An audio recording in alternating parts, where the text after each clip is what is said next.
Okay, so I thought I would just start with a video of hypnosis being done conversationally with a client. So that's what you're going to see next, and it's me doing a technique called My Friend John, where I'm talking about someone coming to me saying, I want to know what it's like to be hypnotized. Would you be able to hypnotize me? And so I'm telling this tale to this subject who I'm working with, saying, this guy came in and he asked me, would I be able to help him to be hypnotized, and what happens when you're hypnotized. And so I explained to him, this is how you get hypnotized and this is what happens when you're hypnotized. And the whole time I'm telling the story and doing the explaining, I'm actually hypnotizing the person in front of me.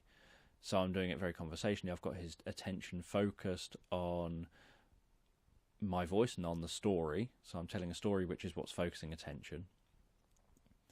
And then I'm just using some embedded commands and presuppositions as a way of guiding the subject in front of me into hypnosis, while he thinks I'm just telling a story about something else.